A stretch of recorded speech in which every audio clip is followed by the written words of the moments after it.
back to another new episode of the Last Way Podcast. We dive into topics like ghosts, UFOs, cryptids, nerd stuff, conspiracies, anything under the paranormal umbrella. And as always, thanks for listening. It means a whole lot to us. Check us out on Facebook as well as our Twitter, our Patreon.com, our blog as well, the Last Wave blog. All that stuff can be found on Facebook and in different links throughout the YouTube and Facebook, the blog. Everything has links to everything. Uh, Also, I want to take just a second.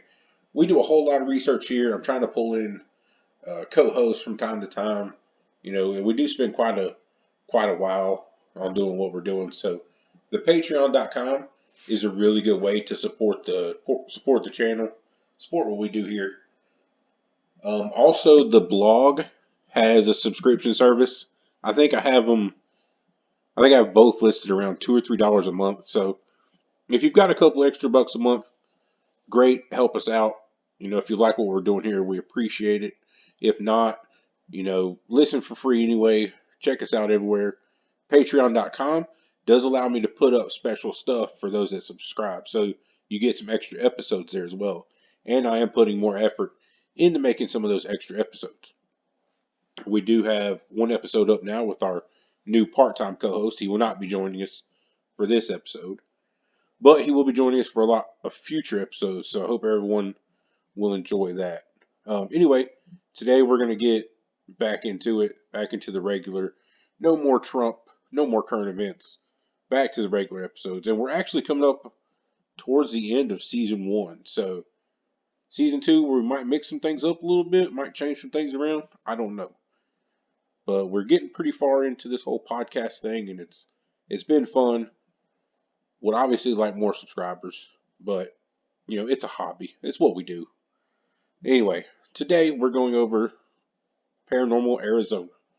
We're back in the 50 states of paranormal, and Arizona is one of the more well known for having abnormal or paranormal events. So, should be a lot of fun info in today's episode, and we'll dive right into it.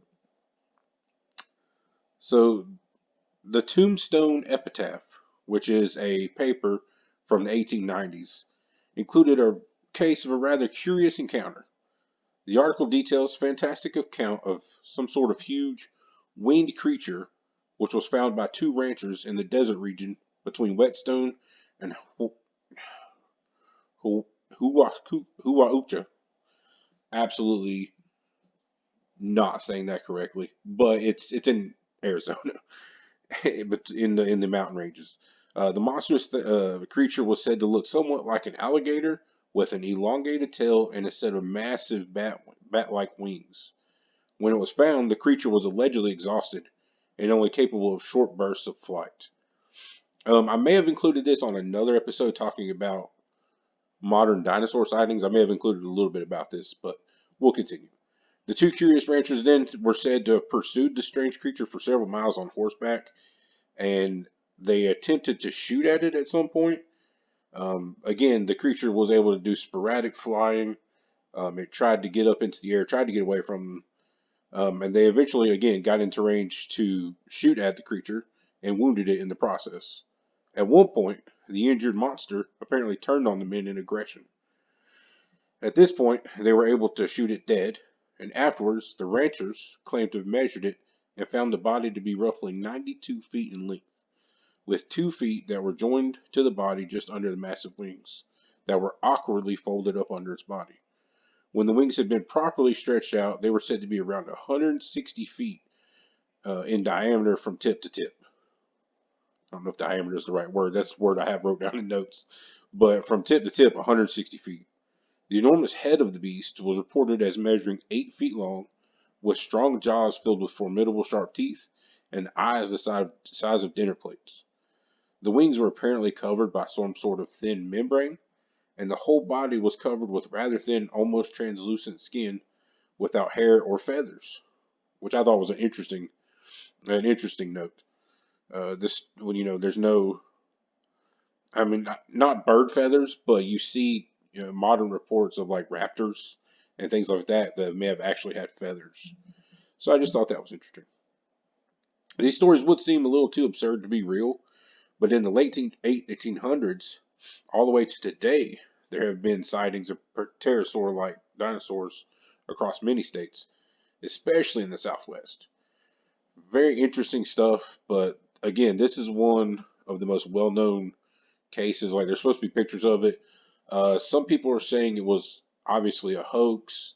Apparently, one of the people that were there or either knew one of the ranchers came out years later and said that they hadn't actually killed the creature, that they had shot at it but let it escape because their horses were not inclined to go chasing after this allegedly huge dragon-like creature. And that's another point. Every time I hear this story, because again, it's been on other podcasts. It was in the newspaper, obviously, at some point. It's been around. It's been around for a while. You see pictures of the settlers or miners, and they're standing over top of a pterodactyl-like creature. You've seen those pictures. Most random cryptozoologist people have, but the measurements are what throw a lot of people off because even large pterosaurs had rather small wingspans. I mean, nothing in the 160 feet, all the way across, 92-foot long bodies. I mean, that wouldn't be a pterosaur. That would be a legit dragon. So maybe this is a remnant from not the bygone era that people would think, but maybe it's a dragon. Maybe it's one of the last remaining dragons. Who knows? Either way, it was a pretty crazy story. Again, one of the most well known, but also one of the favorite stories. So let's move on. We'll talk about a kind of non dinosaur cryptid. Uh, and this is one you might find in Arizona, maybe in a couple other places. But one familiar cryptid is the Bigfoot-like monster, the Mogollon monster, and it's named for the area that's been seen in most, the Mogollon Rim, and it's a 200-mile basically escarpment just cutting across western Arizona. It's a large amount of wilderness, and easy to believe that multiple species we do not know could probably live there. Um, that's basically it's just a Bigfoot. That's your average this state's Bigfoot sighting area. So allegedly, that's where they call home in the state of Arizona, is the Mogollon Rim, and it just sounds like something that's ancient. Like it sounds like the Lost World, like it's not like a jungle setting, but it just sounds like somewhere that would be in a crater, and there would just be ancient creatures roaming around.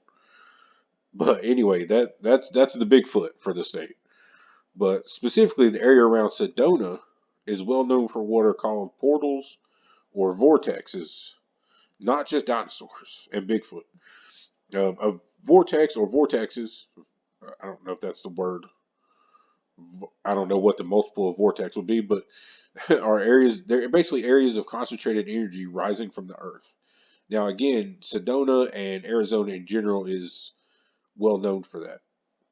And whether you agree with some vortex enthusiasts that the vortices, that's the word I was thinking of, are a portal for celestial or terrestrial spirits, you may feel a range of sensations from slight tingling on the exposed skin to a vibration emanating from the ground when you encounter one of these vortexes. Most often it is felt by palpable sensation across the nape of your neck and the shoulder blades, apparently. Many people believe that Sedona actually has several of these vortices, or power spots, making it a highly sought after spiritual and metaphysical destination. Among other tangible effects of being in the vicinity of red rocks and vortex areas are their strange lights that often appear in the area. Um, and the most fascinating and unusual sounds like that of, or sounds like that of bells or muted thunder coming from the Great Red Rocks out in the wilderness, coming from Sedona.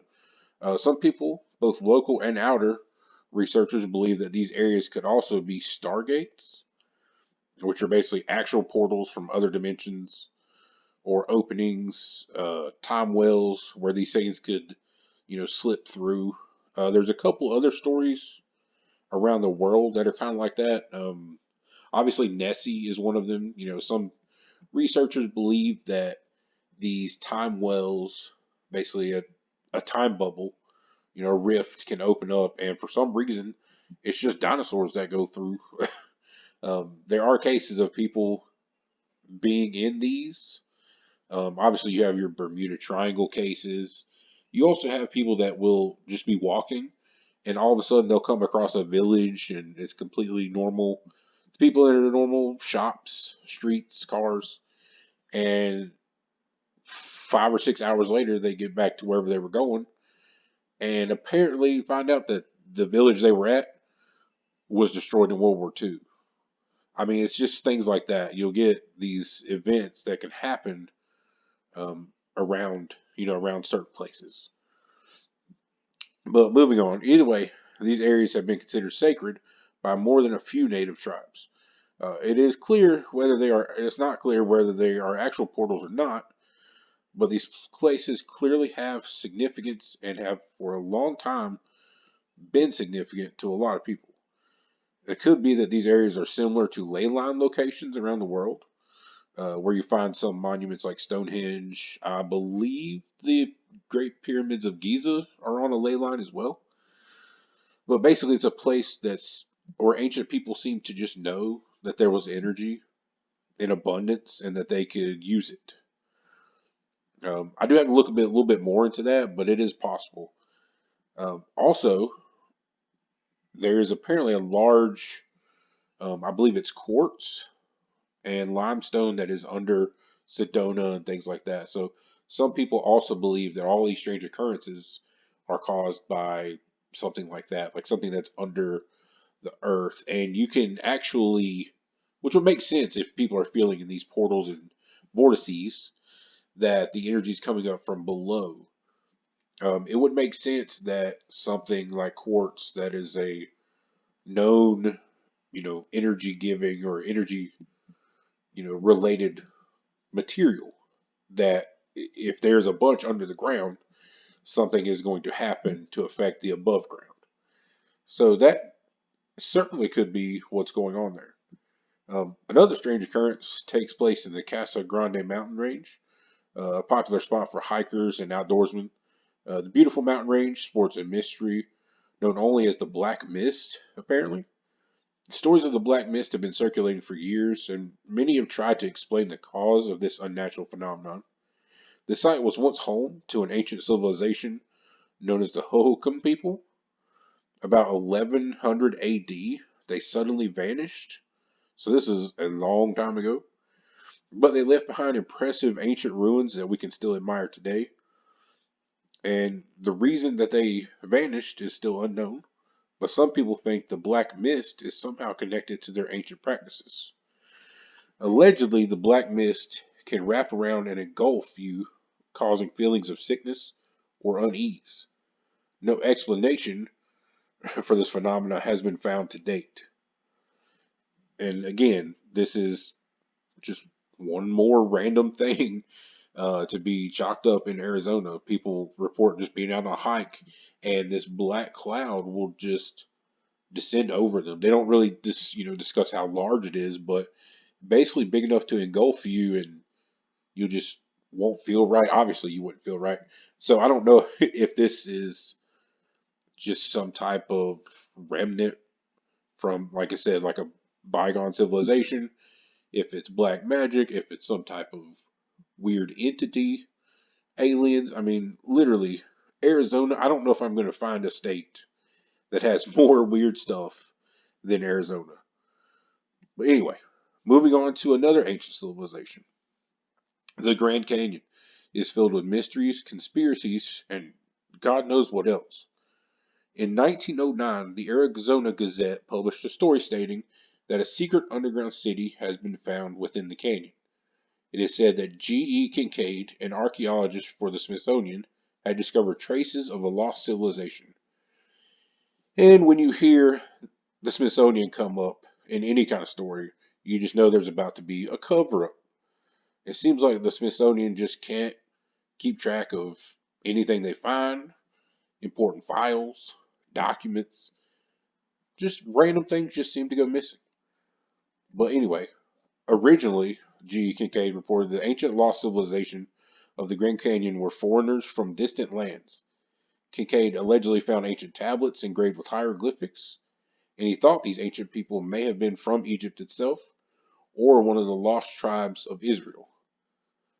The entire story became a very controversial topic, and the Smithsonian Institute denied there was ever any truth to these claims, and they denied anything was ever found.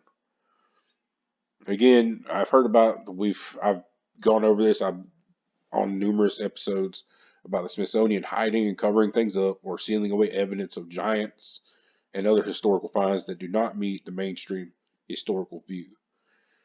I offer this as well with a grain of salt because I can't remember where I found the information years ago, but I remember reading a theory that at least one or two Native American tribes were again, as I did mention quickly, that they were the lost tribes of Israel. Um, Given what was allegedly found, tablets with hieroglyphics, you know, I don't know. I personally believe there was a whole lot more travel around the world by all kinds of different people than we're honestly told. So, I mean, I believe it was last year sometime, maybe 2 years ago, that a Viking grave was found with blue beads from Egypt. So, I mean, and obviously the Vikings made it to America before Columbus. There's a lot of striking similarities in Native American tribes, just physically with the Jewish people. And I'm not trying to be that guy. But if you look at, certain aspects of just physical stature, the face, I mean, there might be something there. But given the items that we continue to find connecting civilizations, I mean, who are we to suspect that they have no contact? I would say it's not only possible, but more than likely. And if you look at, and we're going to take a side note out of Arizona because I feel like this is an important topic. All these nations and peoples that allegedly had no contact, but apparently were very likely to have had contact. Um, One thing that I remember from a movie of all things was the movie was 10,000 BC, and it showed mammoths building, like carrying the stone blocks and helping to build the pyramids. So I got to thinking, if Egypt and all these, peoples that we're seeing are now they're just going all over the world and sailing everywhere, maybe they did just go out there and get elephants or some late mammoths and use them as pack animals to build the pyramids. I don't know. That's a really random offshoot, I know. But again, just in physical evidence, we're seeing that, tribes and random different kind of peoples from all across the world were way more connected than we thought. So I thought that was really interesting. We'll go back to the main story now. And finally, we're going to venture into the world of the normal paranormal, if you will. We'll be visiting the Birdcage Theater, which I do believe was featured on Ghost Adventures at least once. The theater is infamous, and it's in Tombstone, Arizona. And according to reports, visitors and employees of the Birdcage Theater have reported seeing spirits of former employees, um, former people that have stayed there. Obviously, there's all kinds of reports of, other ghosts and things of that nature. But it seems like there's quite a few people that have been killed there. So, according to the reports, um, prostitutes, cowboys, people that have stayed there, former workers, have a lot of people have met their untimely death in the Birdcage Theater. At least 26 people were killed there, and there are over 140 bullet holes visible inside the now haunted building. Photographers who visited the theater report their camera suddenly self-operating and taking photos by itself. It seems the place is very active. Again, I want to say I'm 99.10% sure that it was on Ghost Adventures at one point. But that's, it's weird as it is, that's the most regular paranormal thing on the entire episode I just noticed. Because that was the last bit of notes that we have for this episode was one random haunted place. The rest of it is completely bizarre. You've got dinosaurs, portals, vortexes of energy. I mean, it's just what a crazy place to be, and it could all be stemmed from what's underground. If with that high limestone and quartz and things of that nature. You also see things like that with uh, in Kentucky with the big cave. The name escapes me right now. Mammoth Cave. The Mammoth Cave system has a lot of these things. In certain states, have a lot of these materials like quartz and stuff under their surface. So it seems to be in places like that where there's a high density of limestone or quartz, you get these semi strange, semi paranormal events that happen. Nowhere apparently as crazy as Arizona, at least that I've read so far, but still, you get these weird events that happen and all of that. So, if you ever really want to go to a state, and so again, so far, this is the weirdest one that I've read and the weirdest one that I've researched. Arizona seems to be the place to go. Again, it's well known across the country for Sedona and the energy and the vortexes and whatnot. So, plan you a trip, go check out Arizona. Seems like the place to be for a researcher. But as far as that, that's all we've got for today's episode. I appreciate you listening. It means a whole lot to us. Again, if you like what we do here, if you appreciate all the blog posts, the research, the notes we have to make, the books we read, the videos we watch, podcasts that we listen to that aren't even our own. If you appreciate any of that and you have a couple bucks a month to spare, please feel free to check us out on Patreon or again, the blog has just a little page up top for plans and pricing. Takes a couple minutes to sign up, helps us out tremendously. And again, it's not going to pay us. We're not going to get paid full time for doing this, but it does help out. Just the hours we put into it. It's just a little something for us here at the Last Wave. I don't know, conglomeration of things that we are into. So as always, again, thanks for listening. Appreciate it every time. Throw a like on the video, subscribe if you haven't already, share our stuff. It's always appreciated. Stay safe out there. Again, this may be on another video, but in closing, one person that we do focus on here, one person I personally listen to because they just say a lot of mind blowing stuff and they have 50 plus years of occult research, is Jordan Maxwell. And you can find all his stuff on YouTube. All his stuff is free. Like I said, I don't think he ever married or had children. He devoted his entire life to just occult research and just this stuff to get it out in the mainstream. So again, Jordan Maxwell, you can look him up on YouTube.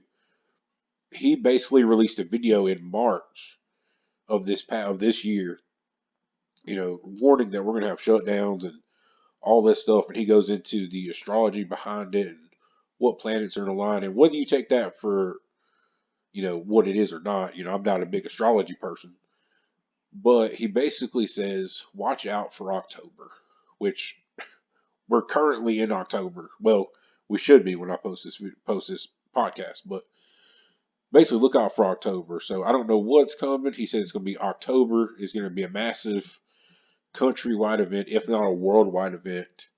And then there will be 12 to 16 months of turmoil after that. So obviously, the world is in crap right now. Just our country by itself is falling apart. So I don't know if something's going to happen, but if there's one person I take seriously, it's that guy.